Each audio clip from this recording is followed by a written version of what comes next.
السلام على سيد المرسلين وعلى آله وصحبه أجمعين. أما بعد فأعوذ بالله من الشيطان الرجيم. بسم الله الرحمن الرحيم. يا بني إسرائيل اذكروا نعمتي التي أنعمت عليكم وأوفوا بعهدي أوف بعهدكم وإياي فارهبون. آمنت بالله صدق الله العظيم. اللهم رب اشرح لي صدري ويسر لي أمري واحلل عقدة من لساني يفقهوا قولي. إن الله وملائكته يصلون على النبي يا أيها الذين آمنوا صلوا عليه وسلموا تسليما. اللهم صل على سيدنا وشفيعنا وكريمنا مولانا محمد وعلى آله وصحبه بارك وسلم. نویت سنت الاعتکاف. حاضرین محترم، قرآن عظیم کی تفسیر ہفتہ واری درس تفسیر کا سلسلہ جاری ہے اور سورۃ البقرہ کی تفسیر چل رہی ہے. آج سورۃ البقرہ کی آیت نمبر 40. اللہ رب العالمین نے فرمایا کہ یا بنی اسرائیل، اے اولاد یعقوب. بنی کہتے ہیں اولاد کو، اور اسرائیل یہ حضرت یعقوب علیہ السلام کا لقب ہے. حضرت یعقوب علیہ السلام کا لقب کیا ہے؟ اسرائیل.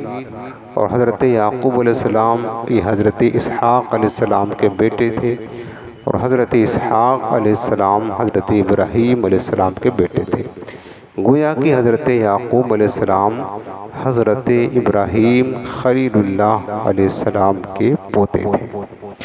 تو ان کا یہ لقب ہے. یہ اصل میں عبرانی زبان کا لفظ ہے. اسراء کے معنی ہوتا عبد.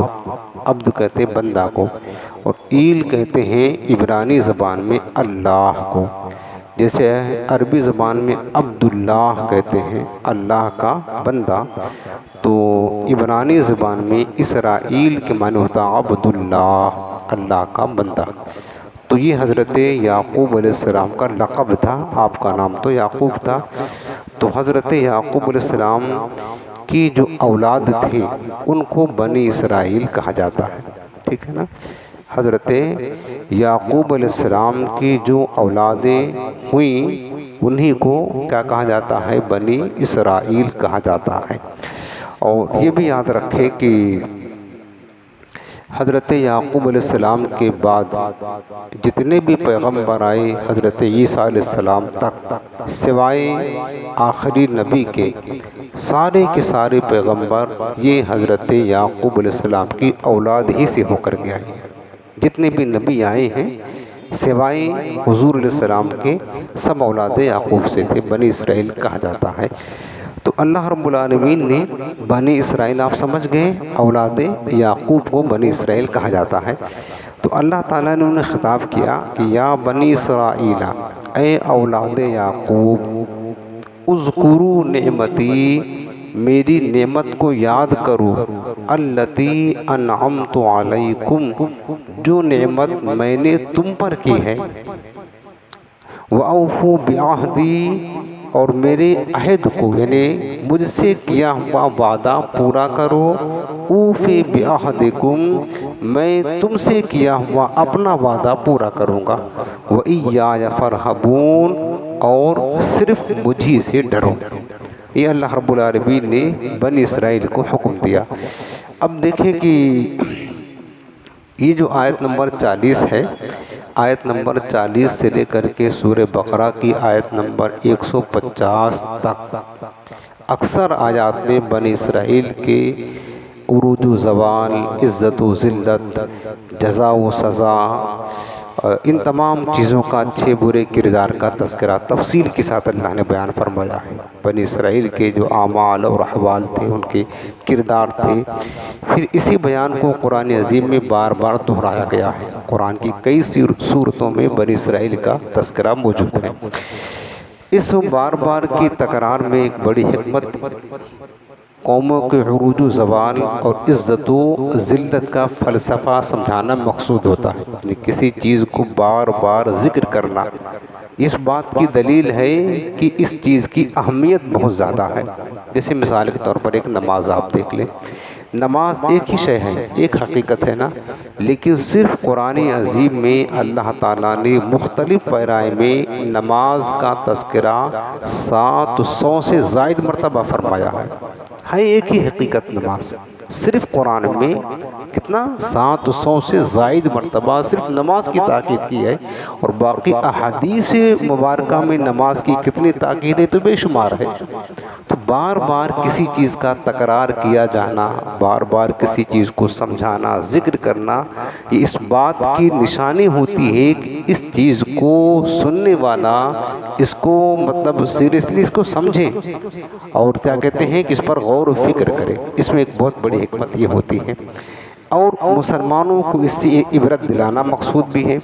جس طرح بنی اسرائیل تھے تو پیغمبروں کی اولاد، اور جلیل القدر انبیاء کی امت بھی تھے، اور توریت جیسی کتاب بھی اپنے پاس رکھتے تھے، ٹھیک، یعنی ان کو جو فضیلت اللہ نے دیا ہے نا، یہ سمجھ لیں کہ امت محمدیہ تو بعد میں آئیں، اس سے پہلے سارے عالم پر جو سب سے افضل قوم تھی وہ بنی اسرائیل تھی، چونکہ اولاد انبیاء تھے، اور یہ اپنے آپ پر فخر بھی کیا کرتے تھے کہ نحن ابناء اللہ و احباؤہ۔ قرآن نے ذکر کیا، یہ کہا کرتے تھے ہم تو اللہ کے بیٹے ہیں، معاذ اللہ، ہم تو اللہ کے محبوب ترین بندے ہیں، ہمیں کیا جہنم کی آگ جلائے گی۔ اس طرح وہ اپنے نسب پر فخر کرتے تھے، اولاد انبیاء ہونے پر۔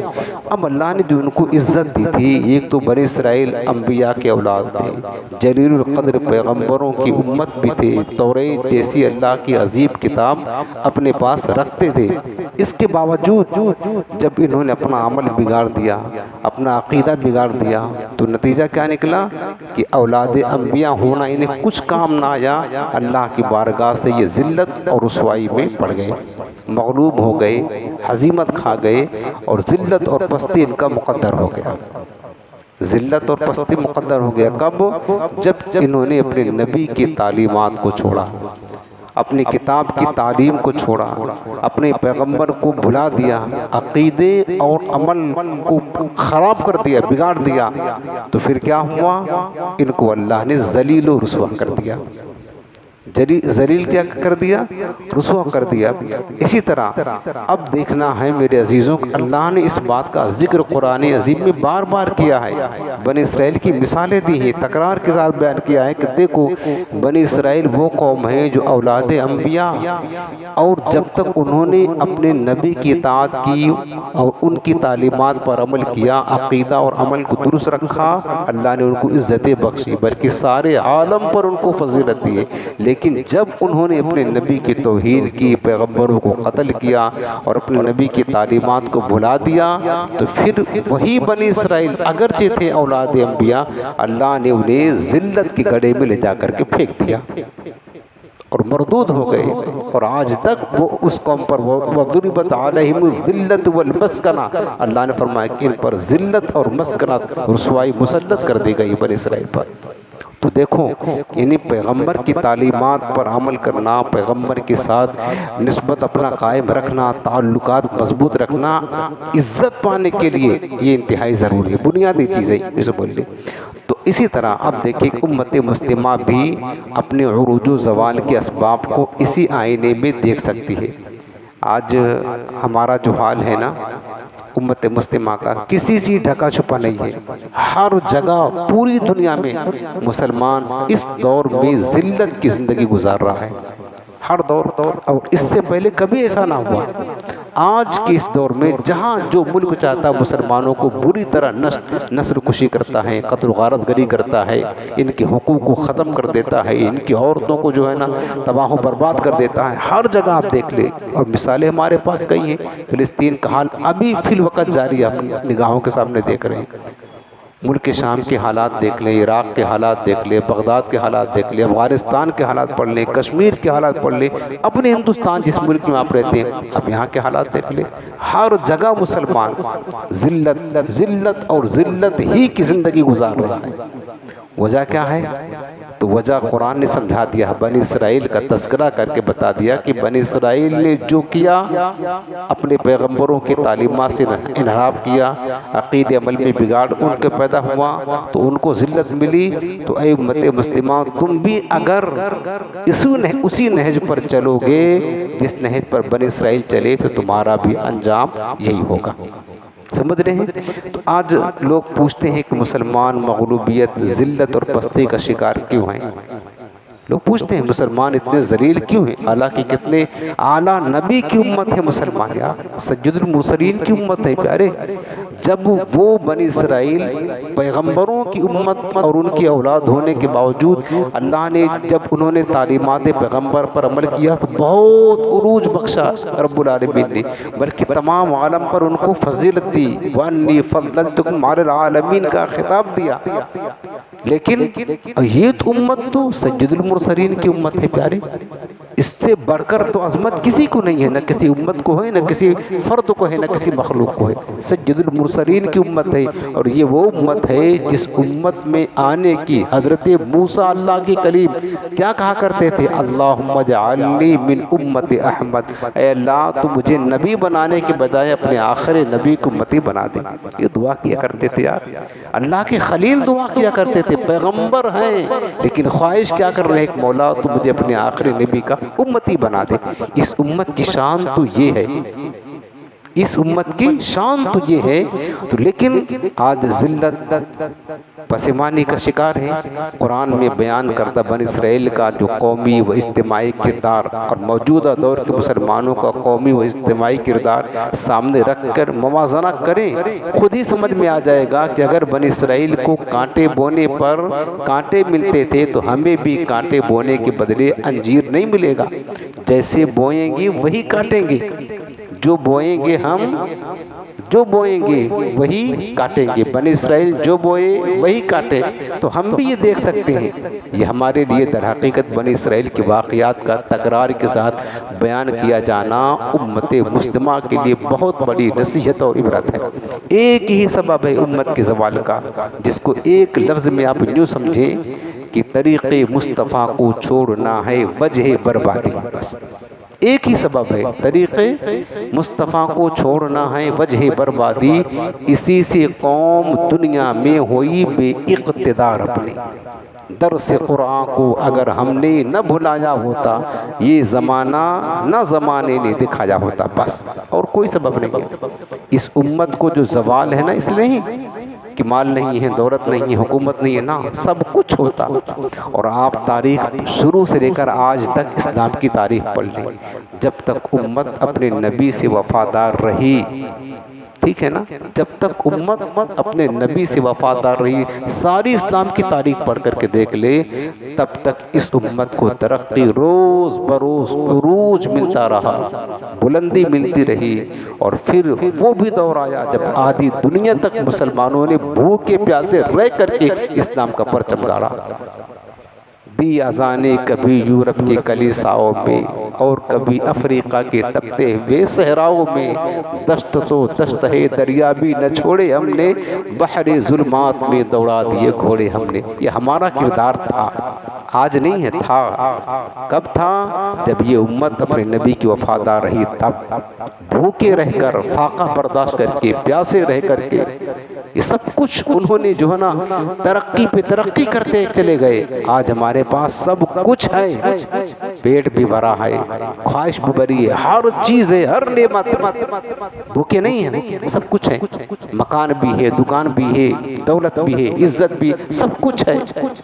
لیکن وہ جو ایک وفاداری ہوتی ہے نا نبی کے ساتھ، وہ تعلق ہوتا ہے، تعلق، وہ اس چیز سے ہم محروم ہو گئے۔ بس طریق مصطفیٰ کو چھوڑنا ہے وجہ بربادی۔ اللہ تعالیٰ نے بنی اسرائیل کا ذکر کیوں کیا اس قرآن میں، اس امت کے سامنے کیوں کیا؟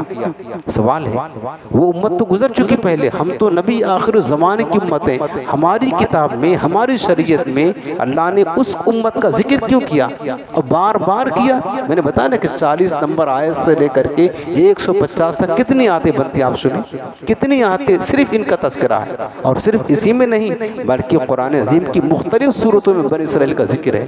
کیوں کیا ہے؟ یہ سمجھانے کے لیے، بتانے کے لیے کہ جو غلطی انہوں نے کیا ہے وہ غلطی بھی بتائیں، سزا بتا، وہ غلطی اے میرے حبیب کی مت تم مت کر بیٹھنا، ورنہ جو انجام ان کا ہوا وہی تمہارا انجام ہوگا۔ وہ پیغمبر کی اولاد تھے، پیغمبر کی، اور ان کو اپنے نسب پر فخر تھا، تو پیغمبر کی اولاد ہونا انہیں کچھ کام نہ دیا، ذلت میں اللہ نے گرا کر کے رکھ دیا، پھینک دیا، ان کو تباہ کر دیا۔ بخت نصر جیسا بادشاہ یا ظالم ان کی نسلوں کو مٹا کر کے رکھ دیا۔ تو امت محمدیہ کو یہ سمجھایا جا رہا ہے میرے عزیزوں، جب تک امت کا رشتہ اپنے نبی سے مستحکم مضبوط نہیں ہوگا اور امت اپنے نبی کے اخلاق و کردار پر، تعلیمات پر عمل نہیں کرے گی، لاکھ کوشش کر لے کبھی یہ امت فتح یاب نہیں ہو سکتی ہے، نہ کامیاب ہو سکتی ہے۔ اور ہماری تاریخ نے یہ نقش کیا ہے، جب حضور کی امت حضور سے وفادار رہی، ان کے طریقے پر، نقش قدم پر چلتی رہی، تو کامیابیاں ان کی قدم جگہ بجگہ چومتی رہی، جگہ بجگہ چومتی رہی۔ وہ طریق مصطفیٰ کو اپنا کر رکھے تھے، اور ہم نے یہودیوں کے طریقوں کو اپنا کر رکھا ہوا ہے۔ بس بات فقط یہ طریق مصطفیٰ کو آج ضرورت ہے، آج ضرورت اس بات کی ہے، اگر ہم اپنے دین کو، اپنے آپ کو ترقی دینا چاہتے ہیں، عروج دینا چاہتے ہیں، چھوڑیں انگریزی فیشن، پھینک دیں باہر نکال کر، کچھ نہیں رکھا ہے۔ خدا کی قسم، جو حسن و جمال اور کمال، عزت، غلبہ اور جو سلطنت مصطفیٰ علیہ السلام کے طریقے پر عمل کرنے میں ہے، واللہ باللہ تاللہ کسی شے میں نہیں ہے۔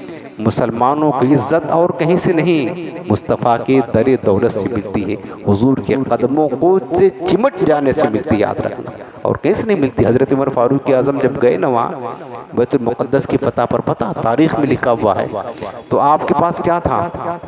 آپ تو یار شہنشاہ تھے، آدھی دنیا کے بادشاہ تھے، فاروق اعظم، لیکن عاجزی کا حال، انکساری کا حال، فقر و فاقہ کا حال، بادشاہ تھے، بادشاہ، کیسر و کسریٰ فتح ہو گئے تھے۔ جانتے ہوں 14 پیوند لگے تھے آپ کی کرتہ مبارکہ میں، 14 پیوند لگے ہوئے تھے، اور اس حال میں جب وہاں پہنچے نا بیت المقدس، تو سارے جو ہے نا انتظار میں تھے، مجاہدین اسلام کا لشکر۔ فاروق اعظم نے ایک نالا تھا، پانی آ رہا تھا، اپنا جوتا اتار کر کے ادھر رکھ لیا تھا تاکہ جوتا بھیگ نہ جائے۔ تو حضرت ابو عبیدہ بن جراح نے کہا، حضور آپ امیر المومنین، ایک نئے ملک فتح ہونے والا، آپ یہاں آئیں، لوگ دیکھیں گے، کہیں گے کہ یار اسلام کا بادشاہ ایسے ہوتا، بھکاری کی طرح، کپڑا چینج کر لیں، کپڑا دوسرا پہن لے، دوسرا گھوڑا نیا لے لے، جوتے اچھے رکھ لے، دیا بھی۔ فاروق اعظم تھوڑی دیر گئے، کہا اتارو، اتار کر پھینکا، پھر اپنا ہی وہی پرانا لباس، اور پھر ایک جملہ فرمایا، کہا ابو عبیدہ، ہم کو جو عزت ملی ہے نا، کپڑے پہننے سے نہیں، جوتے پہ پہننے سے نہیں، ہم کو جو عزت ملی ہے اسلام کے دامن کرم سے، مصطفیٰ کے قدموں سے وابستہ ہونے سے ملی ہے، بس۔ اور جب تک مسلمان اس بارگاہ سے وابستہ رہیں گے، ہمیشہ عزت دار رہیں گے۔ جہاں انہوں نے اس کو چھوڑا تو لاکھوں کپڑے اچھے کر لیں، جوتے اچھے کر لیں، کچھ بھی عزت نہیں ملنے والی۔ اور کیا تو ہے مسلمانوں نے، اچھے کپڑے، اچھے جوتے، اچھے مکان، اچھی گاڑیاں، اچھی سواریاں، سب کچھ تو اچھے اچھے کیے، عزت کہاں ہے؟ عزت کیا ہے؟ وہ تو جو بھوکے تھے، فقر و فاقہ میں تھے، عزت ان کے پاس تھی، سب کچھ ان کے پاس، یہ ظاہری اسباب کچھ نہ تھے، لیکن مصطفیٰ کی غلامی سچی تھی۔ آج ہمیں کہنے کی ضرورت ہے، یا رسول اللہ، چھوڑ کے آپ کا دامن رحمت، آقا ہم سے بھول ہوئی، کھو دی اپنی قدر و قیمت، آقا ہم سے بھول ہوئی، دیکھ ہماری آنکھ مچولی، اپنے سینے اپنے گولی، بھول گئے ہم درس اخوت، آقا ہم سے بھول ہوئی، در در کے ٹکرائے ہوئے ہیں آقا آپ کے در پہ آئے ہوئے ہیں، کھول دے اب تو باب رحمت آقا ہم سے بھولو۔ آج مسلمانوں کو یہ کہنے کی ضرورت ہے۔ اللہ ہمارے حال زار پر رحم فرمائے۔ بات اس بات کی آ گئی ہے، میں بتانا چاہتا تھا میرے عزیزوں کہ دیکھیں بنی اسرائیل کا تذکرہ قرآن میں بار بار کا کیا جانا اس امت مصطفیٰ کے لیے بڑی نصیحت ہے اور بڑی عبرت ہے۔ اب آگے جو تفسیر آپ سنیں گے، اللہ نے فرمایا کہ اے بنی اسرائیل میری نعمت کو یاد کرو جو میں نے تم پر کیا ہے۔ اللہ رب العالمین کی نعمتیں اس کے بندوں پر اور بنی اسرائیل پر سب پر بے شمار ہیں، بے شمار ہیں۔ اور کتنی ہیں؟ اللہ نے خود فرمایا کہ وَإِن تَعُدُّوا نِعْمَتَ اللَّهِ لَا تُحْصُوهَا، اتنی نعمتیں اللہ کی ہیں کہ اگر تم ان کو گننا چاہو گے، شمار کرنا، تو کبھی شمار نہیں کر سکتے۔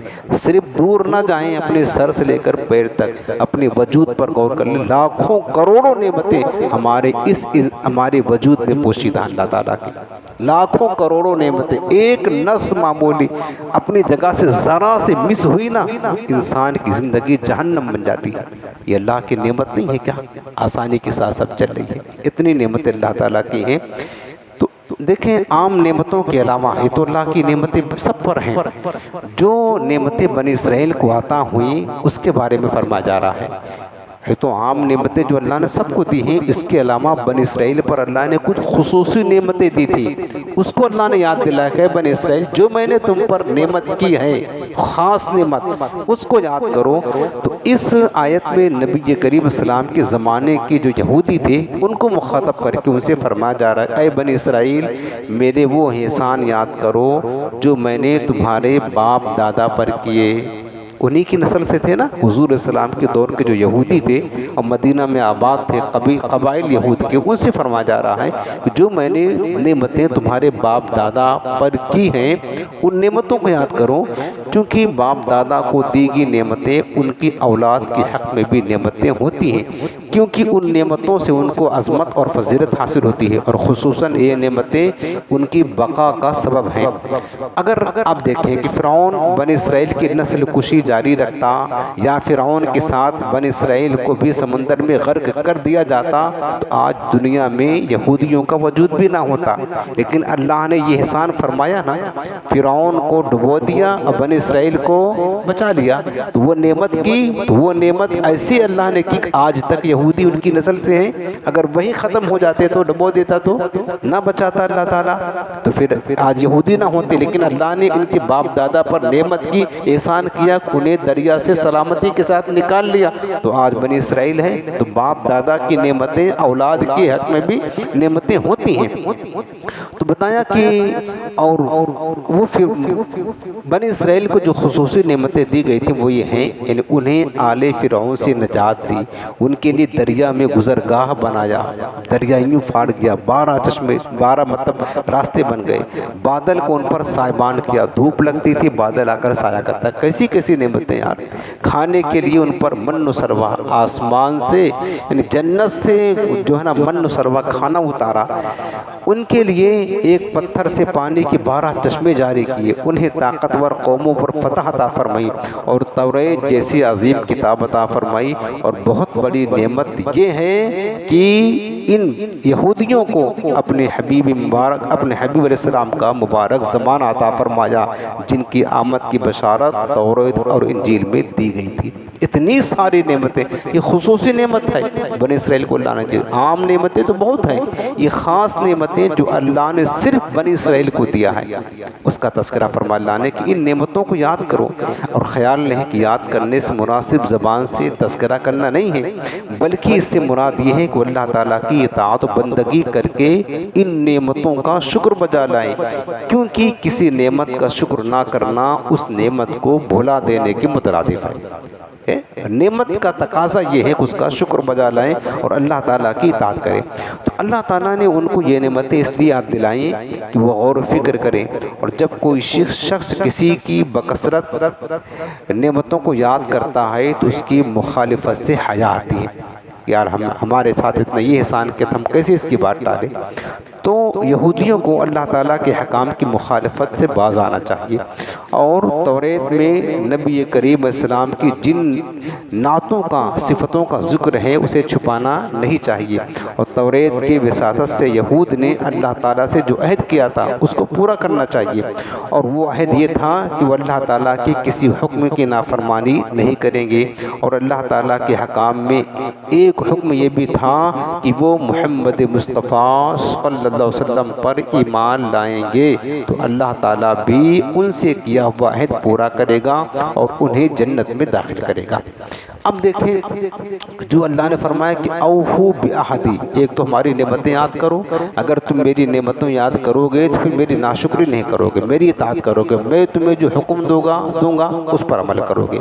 دوسرا حکم فرمایا کہ واوفو بعہدی، اللہ نے فرمایا اور جو تم نے مجھ سے عہد کیا تھا، وعدہ کیا تھا اے بنی اسرائیل، اس عہد کو پورا کرو۔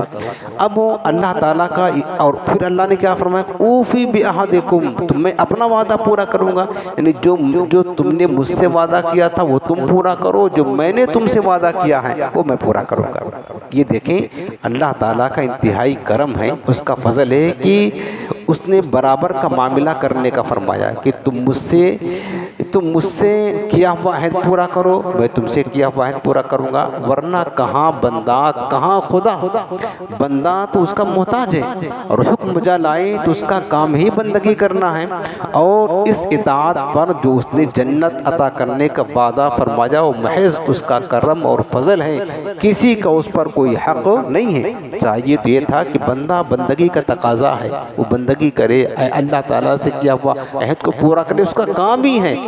اللہ تعالیٰ کو دینا ضرور نہیں ہے، واجب نہیں اللہ تعالیٰ پر، لیکن پھر بھی اللہ نے برابری کا معاملہ کیسے فرمایا کہ میرے بنی اسرائیل، میرے بندو تم میرا عہد پورا کرو، میں اپنا عہد پورا کروں گا، تم میری بات مانو میں تمہیں جنت دوں گا، میں تمہیں جنت دوں گا، فضل دوں گا اپنا۔ یہود کا اللہ تعالیٰ سے عہد اور اللہ کا ان سے عہد یہ ہے کہ وہ اللہ تعالیٰ سے یہود نے جو عہد کیا تھا وہ سیدنا محمد مصطفیٰ صلی اللہ علیہ وسلم پر ایمان لائیں اور ان کی اتباع کریں تو اللہ تعالیٰ ان سے سخت اور مشکل احکام کا بوجھ اتار دے گا اور پھر اپنا عہد پورا کر کے ان کو جنت میں داخل کرے گا۔ یعنی بنی اسرائیل کو حکم یہ تھا کہ تم میرے آخری نبی پر ایمان لاؤ، ان کی اتباع کرو، انہوں نے عہد کیا تھا کہ ہم کریں گے، اب اللہ فرما رہا کہ تم اس کو پورا کرو، اور میں نے تم سے عہد کیا تھا کہ میں تمہیں جنت میں داخل کروں گا، مشکل احکام جو ہے نا اس کو اتار دوں گا، آسان کر دوں گا، میں اپنا عہد پورا کروں گا۔ یہ دونوں طرح سے، ایک بنی اسرائیل کی طرف سے عہد تھا، ایک عرب کی طرف سے عہد تھا۔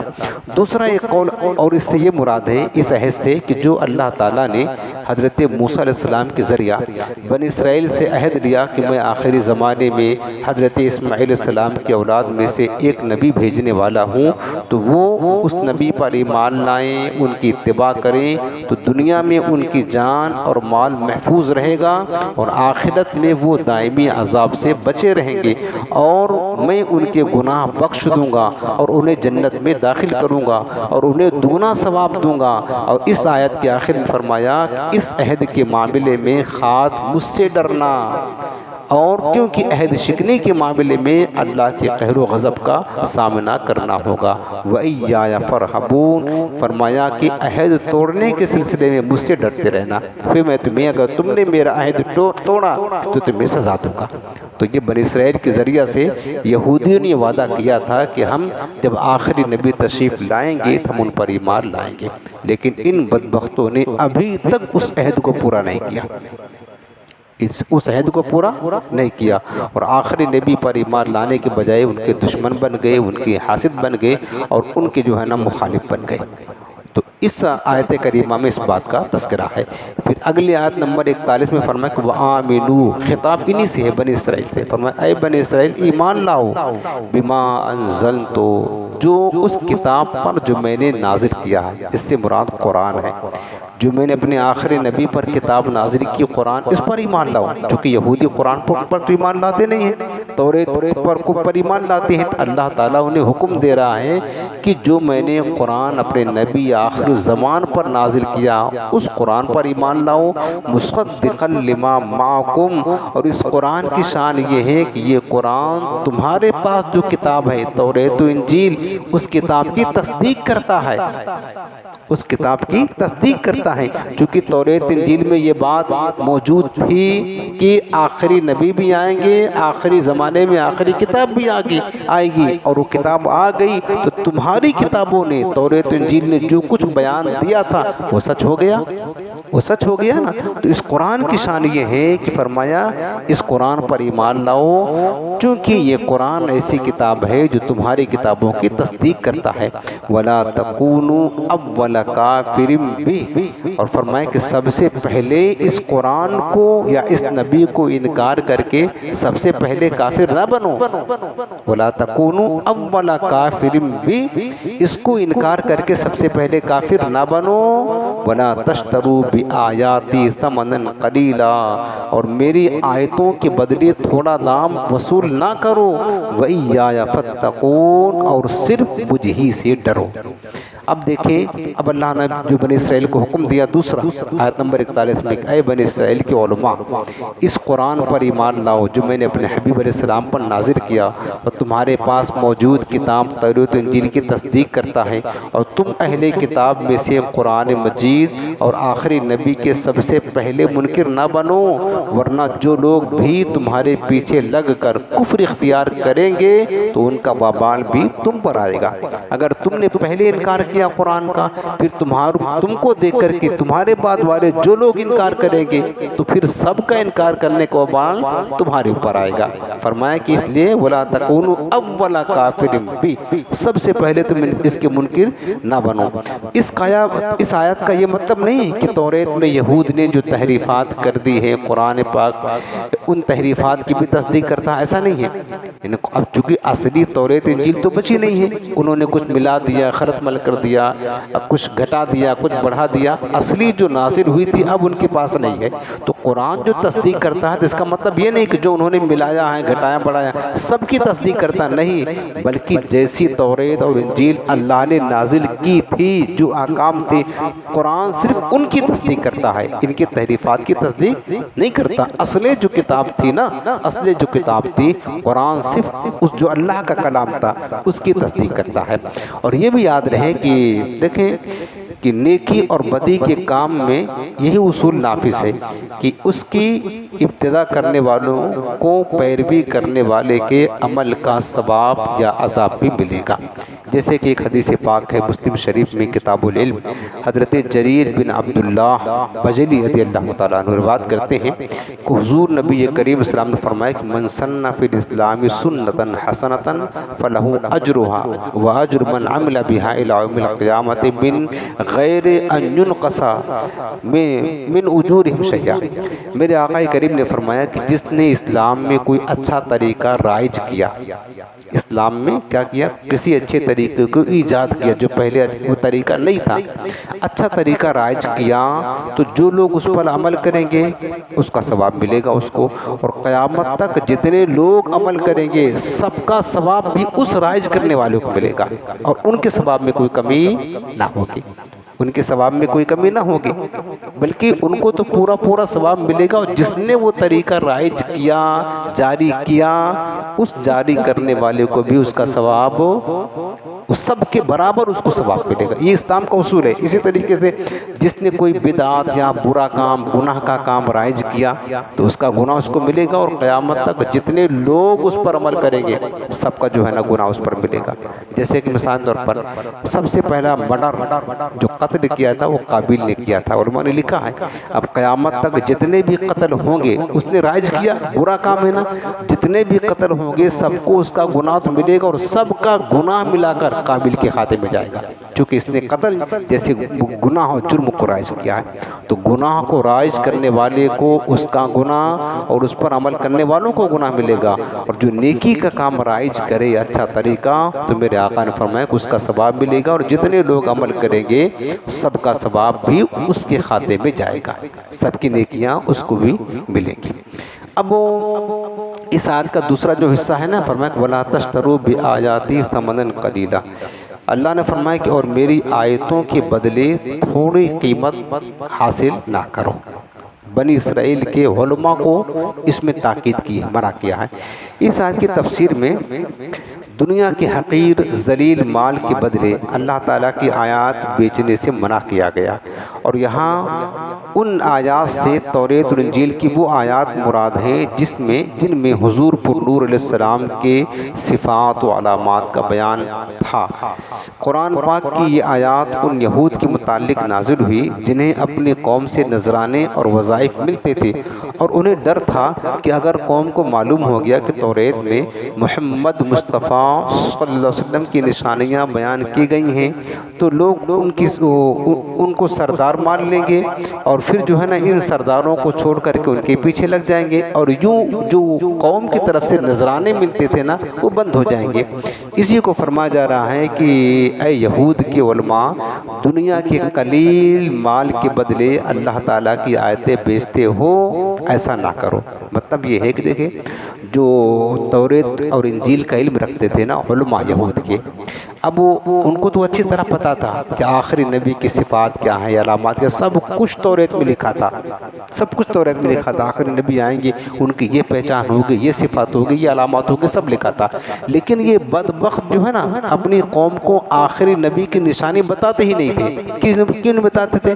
اس لیے نہیں بتاتے تھے کہ اگر ہم بتا دیں گے کہ آخری نبی کی نشانی یہی ہے اور وہ نبی تشریف لے آئے ہیں، تو اب پھر اگر ہم بتا دیں گے تو یہ جو ہماری قوم ہے نا ان کی طرف چلی جائے گی، جب ان کی طرف چلے جائے گی تو ہم کو جو خدمت کرتے تھے، ہماری نذرانے دیتے تھے، تحفہ تحائف دیتے تھے، وہ بند ہو جائے گا۔ اس ڈر سے مان حاصل کرنے کے لیے توریت کی آیات وہ جس میں حضور کی صفات کا بیان تھا اس کو ہی چھپاتے تھے۔ اللہ نے یہی بات فرمائی وَلَا تَشْتَرُوا بِآيَاتِي ثَمَنًا قَلِيلًا، میری آیتوں کو چھپا کر تھوڑا دام مت دو، دنیا کی ذلیل دولت نہ لو، تھوڑی دولت نہ لو۔ یعنی انہوں نے دنیاوی فائد کو اخروی فوائد پر ترجیح دی۔ دنیاوی فوائد اگرچہ ان کے نزدیک بہت زیادہ تھے، لیکن قرآن پر ایمان لانے سے ان کو جو آخرت میں فائدے ملتے اس کے مقابلے میں دنیا کی حقیر ذلیل دولت کچھ حیثیت ہی نہیں رکھتی ہے۔ تو یہودی بدبخت علماء یہ کام کیا کرتے تھے۔ اور تفسیر روح البیان میں ہے کہ عام یہود اپنے احبار علماء کو کھیتوں کے پھلوں سے کچھ دیتے تھے اور انہیں ہدایہ بھیجتے اور رشوتیں دیتے تاکہ وہ کتاب کی معنی میں تحریف کرے، رد و بدل کر دے۔ تو احبار کے معاش، ان علماء کی معاش چونکہ ان کا ذریعہ یہی تھا، لہٰذا انہیں خطرہ لاحق ہوا کہ اگر ہم حق ظاہر کر دیں گے، یعنی سیدنا محمد مصطفیٰ صلی اللہ علیہ وسلم پر ایمان لا کر ان کی پیروی قبول کر لیں گے تو ہماری شان و شوکت اور کیا کہتے ہیں کہ ہماری دولت یہ ہمارے ہاتھ سے نکل جائے گی۔ اگرچہ توریت میں آپ کی صفات اور صدق کا ذکر بھی تھا، لیکن یہ محروم رہے اور ہمیشہ توریت میں تبدیلی کرتے رہے۔ بلکہ اس آیت کریمہ کا شأن نزول میں لکھا ہوا ہے تفسیر روح البیان میں کہ کعب بن اشرف، یہ بہت بڑا یہودی سردار تھا، کعب بن اشرف نے ایک دن یہود کے جو علماء تھے جو توریت انجیل کا علم رکھتے تھے ان کو کہا کہ تم لوگ نبی آخر الزمان کے حق میں کیا جانتے ہو، آخری جو نبی آئیں گے ان کے بارے میں کیا جانتے ہو؟ تو انہوں نے کہا کہ وہ تو نبی برحق ہیں، سچ بولا۔ تو کعب بن اشرف نے کہا کہ تمہارا وہ انعام صلہ جو مجھ سے ملتا تھا پھر آج سے ختم ہو گیا، جاؤ اب نہیں ملے گا۔ اگر اس کے خلاف ثابت کر دو تو وہ نبی برحق نہیں ہے تو پھر تمہارا انعام اور تمہارا صلہ بدستور جاری رہے گا۔ تو بعض اہل کتاب عذر کرتے ہوئے جواب دینے لگے کہ چونکہ انہوں نے بغیر سوچے سمجھے جواب دے دیا لہٰذا ہمیں تھوڑی سی مہلت دیں، ہم توریت دیکھ کر کے جواب دیں گے۔ کچھ دیر بعد انہوں نے کعب بن اشرف کو توریت دکھائے جہاں پر حضور اسلام کی تعریف و توصیف لکھی تھی، اس کو مٹا کر ان بدبختوں نے وہاں دجال کی تعریف لکھ دی۔ دنیا کی دولت کی خاطر بتاؤ اپنا ایمان کیسے آج بھی لوگ بیچ رہے ہیں۔ کعب بن اشرف نے جب یہ دیکھا تو پھر ان کو بہت سارے تحائف اور ہدیہ اور گفٹ کیا، کہا ہاں یہ تم نے اچھا کام کیا۔ تو ان یہودیوں کی یہ گھٹیا ذلیل حرکت تھی، ان کو حیا بھی نہیں آتی تھی کہ یار یہ اللہ کا کلام ہے، ان کی جرات کیسے ہوتی تھی اس کو مٹا کر کے اپنی طرف سے لکھنے کی۔ جب یہ ان کو اتنے بے حیا تھے، اللہ کا کلام ہے جس رب کو یہ مانتے تھے، انہیں یہ بھی غیرت نہ آئی کہ ہم اس رب کے کلام کو مٹا کر کے اس کی جگہ پر اپنی بات لکھ دیں۔ آخر آج کے درس کا آخر یہ چھوٹے سی ترجمہ تفسیر ہے، یہ سن لے بات ختم کرتا ہوں۔ پھر فرمایا آیت نمبر 42 سورہ بقرہ، وَلَا تَلْبِسُوا الْحَقَّ بِالْبَاطِلِ وَتَكْتُمُوا الْحَقَّ وَأَنْتُمْ تَعْلَمُونَ۔ فرمایا اور حق کو باطل کے ساتھ نہ ملاؤ اور جان بوجھ کر حق نہ چھپاؤ۔ انہی یہودیوں کو فرمایا حق کو باطل کے ساتھ نہ ملاؤ اور جان بوجھ کر حق نہ چھپاؤ، جیسے کہ اللہ نے جو توریت میں فرمایا تھا، انجیل میں وہ حق تھا، اب وہ اس کو اپنے باطل کے ساتھ ملا دیتے تھے نا، اپنی طرف سے جو گڑھ کر کے لکھ دیتے تھے، یہ باطل تھا ان کا۔ فرمایا ایسا نہ کرو اور جان بوجھ کر حق نہ چھپاؤ، نبی آخر زمانے کی صفات جو ہے وہی بتاؤ، دوسرا اپنے طرف سے کچھ نہ بتاؤ۔ تو علماء یہود نبی علیہ السلام کی عظمت و نبوت سے متعلق توریت کی آیات چھپاتے تھے اور کبھی کچھ بیان بھی کرتے تو اس کے ساتھ اپنی طرف سے کچھ باطل باتیں بھی ملا دیا کرتے تھے۔ مثلاً کہتے تھے کہ محمد صلی اللہ علیہ وسلم نبی تو ہیں لیکن ہمارے نہیں ہیں، بلکہ جو ہے نا یہ دوسروں کے لیے نبی، اس طرح مٹا دیے تھے۔ حالانکہ اس میں لکھا ہوا تھا کہ آخری نبی تو ساری کائنات کے لیے نبی ہے نا۔ اسی طرح کی کئی دیگر باتیں انہوں نے اپنے طرف سے گڑھ کر کے رکھ دی تھی اور جان بوجھ کر کے حق کو چھپاتے تھے اور حق کو باطل کے ساتھ ملا کر کے لوگوں کو دھوکہ دیا کرتے تھے۔ اس وجہ سے اللہ تعالیٰ نے فرمایا ہے کہ اے یہودیوں تم ایسا نہ کرو، نہ حق کو باطل کے ساتھ ملاؤ اور نہ ہی جو ہے نا حق بات چھپاؤ جان بوجھ کر۔ یہ ایسا کرنا یہ برا ہے، ظلم ہے، اور ایسا کرنا حق بات چھپانا بھی حرام ہے۔